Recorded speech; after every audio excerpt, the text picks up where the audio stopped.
Hello my dear students, welcome back to the class of physics by Roman sir, where every learning is enjoyable.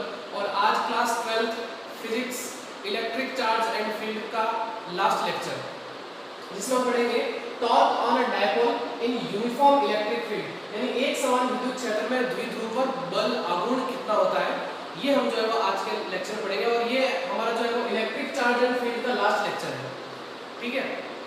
सो समझते हैं इसको कि जब अगर हम किसी इलेक्ट्रिक डायपोल को यानी विद्युत द्विध्रुव को अगर हम किसी यूनिफॉर्म इलेक्ट्रिक फील्ड में रखें, यूनिफॉर्म इलेक्ट्रिक फील्ड का मीनिंग क्या है ये मैं आपको बताता हूँ।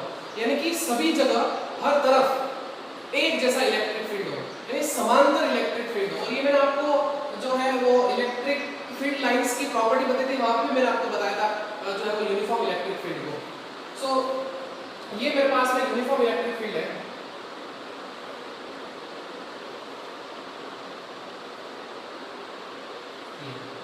ये मेरे पास में क्या है, यूनिफॉर्म इलेक्ट्रिक फील्ड है, यानी सभी जगह क्या है, एक जैसा है, ठीक है ना। अब हम क्या कर रहे हैं, इसके अंदर एक इलेक्ट्रिक डायपोल को रख रहे हैं।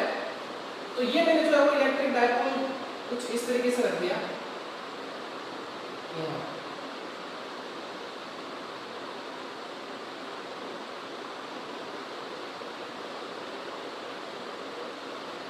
ये इलेक्ट्रिक डायपोल, ये मेरे पास में माइनस क्यू और ये प्लस क्यू, और ये इसका सेंटर इलेक्ट्रिक डायपोल का यहां से लेके यहां तक की डिस्टेंस a, और ये भी a, तो टोटल डिस्टेंस कितनी हो गई 2a।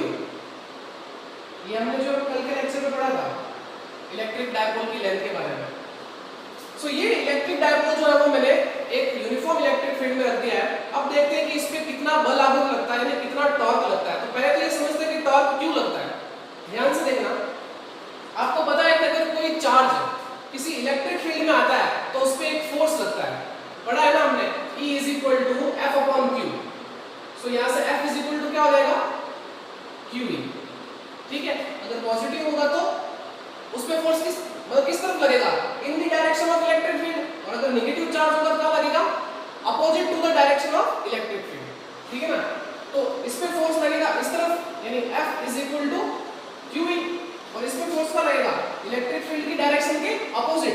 तो ये हो जाएगा मेरे पास में F = -QE। क्लियर है यहाँ तक? आगे बढ़ते हैं। अब बात करते हैं कि इसमें नेट फोर्स कितना लग रहा होगा। अगर मैं नेट फोर्स की बात करूं तो क्या करूंगा, दोनों फोर्स को ऐड कर दूं, ये हो जाएगा मेरे पास में QE + -QE। तो ये कट जाएगा। और आप हमेशा याद रखना, अगर कोई भी इलेक्ट्रिक डायपोल अगर किसी यूनिफॉर्म, ध्यान रखना यूनिफॉर्म की बात कर रहा हूं, एक समान, अगर किसी यूनिफॉर्म इलेक्ट्रिक फील्ड में रखा हो तो उस पे जो नेट फोर्स होता है वो हमेशा 0 होता है। यानी कि ये जो इलेक्ट्रिक डायपोल है इस यूनिफॉर्म इलेक्ट्रिक फील्ड के अंदर एक इक्विलिब्रियम पोजीशन में रहता है, यानी कि साम्य अवस्था में रहता है, यानी ये मूव नहीं करेगा ना किधर भागेगा ना इधर भागेगा, ठीक है ना। अब होगा क्या, इसमें देखते हैं एक चीज और। अब इस पे एक टॉर्क लगेगा। अब वो टॉर्क क्यों लगेगा, आपने 11th में पढ़ा है टॉर्क के बारे में, कि जब अगर कोई दो फोर्स हो और वो दोनों क्या हो, इक्वल हो और अपोजिट डायरेक्शन पे हो, तो उन पे उस बॉडी पे, अगर किसी बॉडी पे अगर दो फोर्स लग रहे हैं और दोनों क्या है, इक्वल है और अपोजिट डायरेक्शन में है, तो उस बॉडी पे टॉर्क क्रिएट होता है, यानी बल आघूर्ण क्रिएट होता है। यानी कि ध्यान से देखना, यह बॉडी अब क्या करेगी, अब ये रोटेट करने लगेगी, यानी ये बॉडी घूमने लगेगी। यानी कि यहाँ पे जो मेरे पास में इलेक्ट्रिक डायपोल है अब ये घूमने लगेगा। कैसे, अब वो कितना घूमेगा वो अपन टॉर्क के बारे में पढ़ेंगे। तो ध्यान से देखना, ये फोर्स इसको इस तरफ खींच रहा है ना, मतलब ये जो फोर्स लग रहा है इस चार्ज पे इस तरफ है और ये इस तरफ है, तो बॉडी देखो ऐसे तो मूव करेगी, है ना, ऐसे रोटेट करेगी ना। तो ये फोर्स इधर, ये इधर, ऐसे हो, ऐसे तो होगा। तो इसका मतलब यहाँ पे क्या लगेगा, एक टॉर्क लगेगा। क्लियर है? अब बात करते हैं कि टॉर्क की वैल्यू क्या होती है। टॉर्क का फॉर्मूला आपने पढ़ा है, क्या होता है torque, torque equal to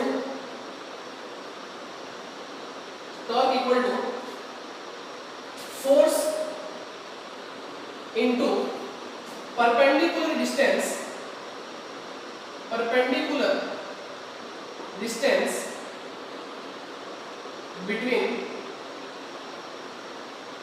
the forces. Force दोनों, मतलब दोनों ही चार्ज में से किसी एक फोर्स का आप क्या ले लो,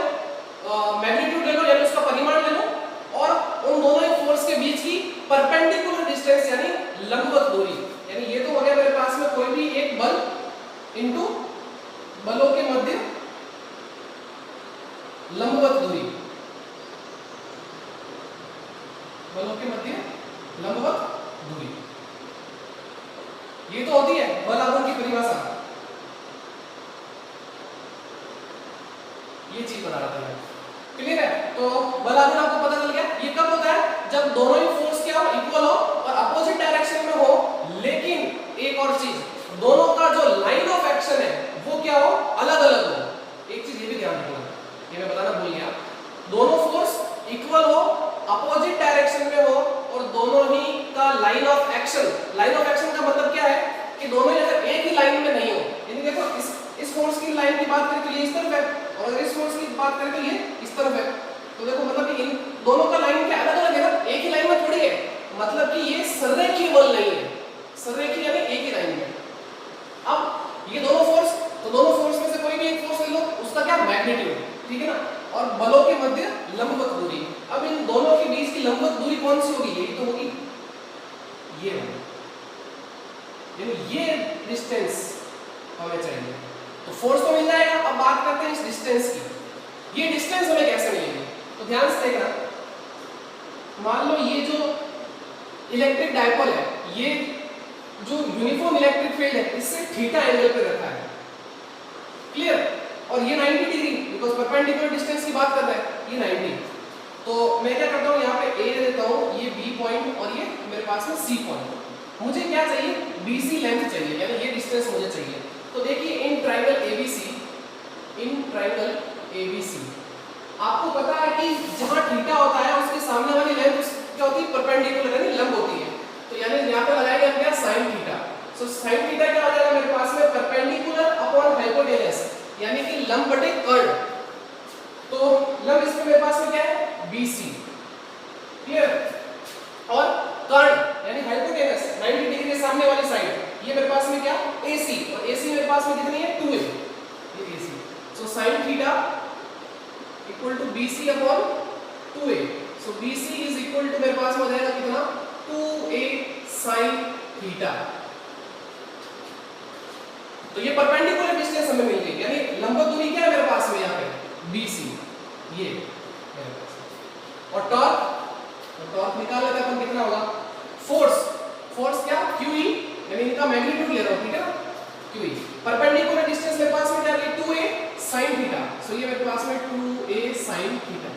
अब ध्यान से देखना, यहाँ पे मैं Q और 2a को साथ में लिख देता हूँ, और ये E sin थीटा, और ये टॉर्क। आपको पता है Q into 2a क्या होता है? इलेक्ट्रिक डायपोल मोमेंट, कल ही हमने पढ़ा था। तो Q into 2a ये हो जाएगा मेरे पास में P E sin थीटा। तो ये मेरे पास में टॉर्क का परिमाण यानी मैग्नीट्यूड जो है वो आ चुका है। चलिए अब एक चीज और यहाँ पर देखते हैं कि आपने वेक्टर पढ़ा है। अगर कोई दो वेक्टर अगर किसी थीटा एंगल पे होते हैं, अगर कोई दो वेक्टर किसी थीटा एंगल पे होते हैं, तो उनके बीच में क्रॉस प्रोडक्ट आप कैसे निकालते हो? यानी अगर मैं a क्रॉस b की बात करूं तो आपका आंसर होगा कि a b sin थीटा। यही तो क्या ये भी तो हो सकता है b a sin थीटा। ये कब होगा? जब मेरे पास होगा b क्रॉस a, ये तब होगा, ठीक है ना। मतलब कि दोनों का जो मैग्नीट्यूड है a क्रॉस b और b क्रॉस a, उनका क्या है? a b sin theta b a sin theta, ये तो सेम है। ध्यान रखना वेक्टर में ये अलग अलग होता है, a क्रॉस b और b क्रॉस a कभी भी इक्वल नहीं होता है, ये आपने पढ़ा है 11th के अंदर। हाँ a डॉट b और b डॉट a जरूर इक्वल होता है, लेकिन यहाँ पे क्या बात कर रहा हूँ मैं? क्रॉस प्रोडक्ट की बात कर रहा हूँ। क्यों? क्योंकि यहाँ पे क्या है मेरे पास में sin थीटा। sin थीटा जब आता है हम किसकी बात करते हैं? क्रॉस प्रोडक्ट की बात करते हैं, और cos आता है तब डॉट प्रोडक्ट की बात करते हैं। सो a क्रॉस b और b क्रॉस a कभी भी इक्वल नहीं होते हैं, ये आपने 11th में पढ़ चुके हो, इस चीज का ध्यान रखना। तो अब बात आती है यहाँ पे कि यहाँ मेरे पास में ये p क्रॉस e होगा या e क्रॉस p होगा। अरे बात समझ में? दोनों में से कुछ भी हो सकता है ना। अगर p क्रॉस e की बात करो तो वो क्या होता है? p sin थीटा, और e क्रॉस p की बात करो तो वो क्या होता है? e p sin theta. मतलब p sin थीटा अल्टीमेट यही हो रहा है। अब बात करते हैं ये होगा या ये होगा, क्लियर? अब यहां से एक चीज पता करते हैं कि अगर इन दोनों में से जिसकी भी डायरेक्शन अगर टॉर्क से मिल जाए वही मेरे पास में होगा, यानी अगर या तो p क्रॉस e की डायरेक्शन इससे या ई क्रॉस पी की डायरेक्शन इससे मिल जाए, यानी टॉर्क से मिल जाए, वही मेरे पास में क्या होगा, सही होगा, या तो ये या ये। अब बात करते हैं यहाँ पे टॉर्क की। तो देखो टॉर्क कैसे लग रहा है, ये मेरे पास में इलेक्ट्रिक डाइपोल, ये फोर्स इधर और ये फोर्स इधर, यानी बॉडी ऐसे घूम रही है, यानी जो मेरे पास में टॉर्क की डायरेक्शन है वो क्या है, क्लॉकवाइज है, यानी जो टॉर्क लग रहा है, जो टॉर्क है बल आघूर्ण, उसकी डायरेक्शन क्या है, क्लॉकवाइज। अब बात करते हैं टॉर्क की डायरेक्शन पता चल गई।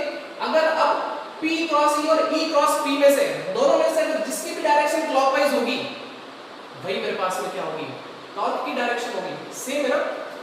चलिए अब बात करते हैं P क्रॉस E की, क्लियर। यहां पे आप right hand thumb rule use करेंगे। कौन सा, एक और हो सकता है स्क्रू रूल, यानी पेग्स नियम। तो देखो राइट हैंड थंब रूल कैसे, तो देखिए ये मेरे पास में इलेक्ट्रिक फील्ड E इधर है और ये P ये रहा, ये तो है P क्या, इलेक्ट्रिक डाइपोल मोमेंट, और इलेक्ट्रिक डाइपोल की जो डायरेक्शन होती है वो क्या होती है, नेगेटिव से पॉजिटिव होती है, यही तो होती है। अब ध्यान से देखना, और ये मेरे पास में किसकी डायरेक्शन है, इलेक्ट्रिक फील्ड की डायरेक्शन है। अब ये इलेक्ट्रिक फील्ड की डायरेक्शन अगर मैं देखो ऐसे चलता हूं E क्रॉस P, देखो E इधर है और P इधर है, E क्रॉस P, तो देखो जो मेरा थंब है, वो कहाँ आ रहा है, बाहर की ओर आ रहा है, क्लियर है ना। तो ध्यान से देखना E क्रॉस P, तो देखो कौन सी डायरेक्शन आ रही है, कौन सी डायरेक्शन आ रही है, एंटी क्लॉकवाइज आ रही है ना, सीधी सी बात है। अब बात करता हूं यहां से देखना, ये मेरे पास में P क्रॉस E, तो देखो मैं कैसे घुमा रहा हूं, क्लॉकवाइज, यानी ये मेरे पास में क्लॉकवाइज और ये देखो कैसे एंटी क्लॉकवाइज। तो इसका मतलब कौन सी सही हुई, P क्रॉस E या E क्रॉस P। तो देखो टॉर्क की डायरेक्शन क्या है, क्लॉकवाइज, और P क्रॉस E और E क्रॉस P में किसकी डायरेक्शन क्लॉकवाइज है, P क्रॉस E की है। इसका मतलब इन दोनों में से जो सही है वो कौन सा है, ये सही है, ये जो है वो मेरे पास में गलत है।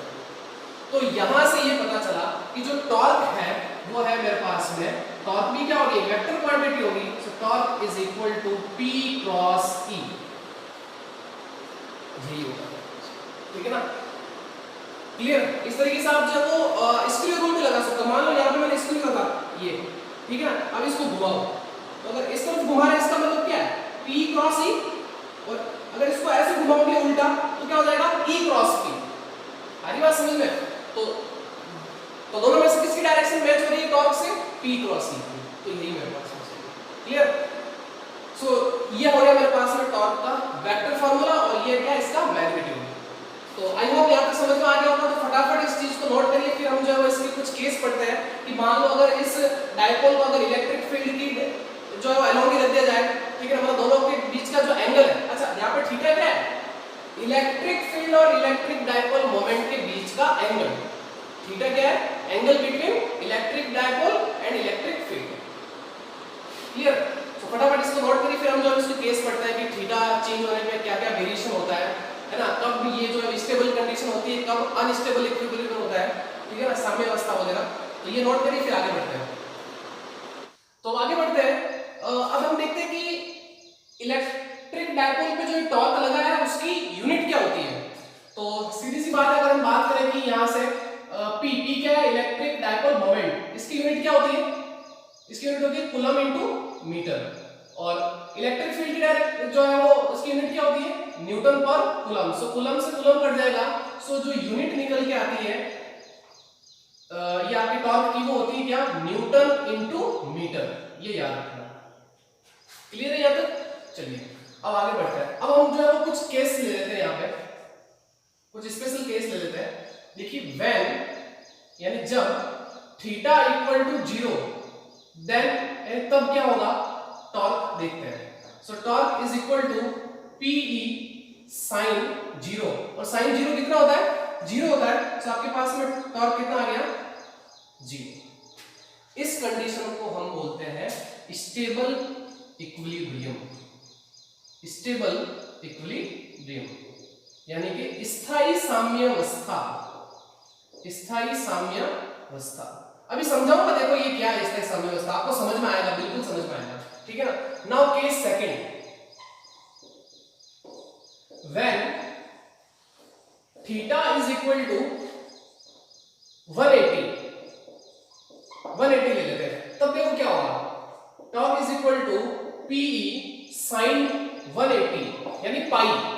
यानी कितना पाई, तो साइन 180 कितना होता है, ये भी 0 होता है, तो टॉर्क इज इक्वल टू ये भी मेरे पास में क्या आ गया 0, यानी साइन जो n पाई की वैल्यू होती है, साइन n पाई या तो वो कितनी होती है 0 होती है, ये ध्यान रखना। ये क्या मेरे पास में पाई तो है, तो साइन 2 पाई, साइन 3 पाई, साइन 4 पाई, यानी इसी तरीके से साइन यानी 180, 360, 720 सब की वैल्यू क्या होती है 0 होती है, तो इसलिए ये 0 तो पूरा क्या हो जाएगा 0 हो जाएगा। सो यहां पे टॉर्क कितना आ गया, ये भी 0। Now case third, when theta is equal to 90, तब देखो टॉर्क क्या होगा, ये होगा मेरे पास में Pe sin 90, और sin 90 की वैल्यू आपको पता है कितनी होती है 1, सो टॉर्क मेरे पास में मैक्सिमम टॉर्क निकल के आएगा, ये होगा मेरे पास में कितना Pe। क्लियर है यहां तक? इसको अच्छा ये मैं बताना भूल गया आपको, इसको बोलते हैं अपन क्या, अनस्टेबल, अनस्टेबल यहां से हटा देता हूं मैं इसको बोलते हैं हम अनस्टेबल इक्विलिब्रियम, अनस्टेबल इक्विलिब्रियम यानी अस्थायी साम्यावस्था, अस्थायी साम्यावस्था। क्लियर? अब समझा तो ये साम्यावस्था मतलब स्थायी साम्यावस्था और अस्थायी साम्यावस्था में क्या डिफरेंस है, ध्यान से देखना।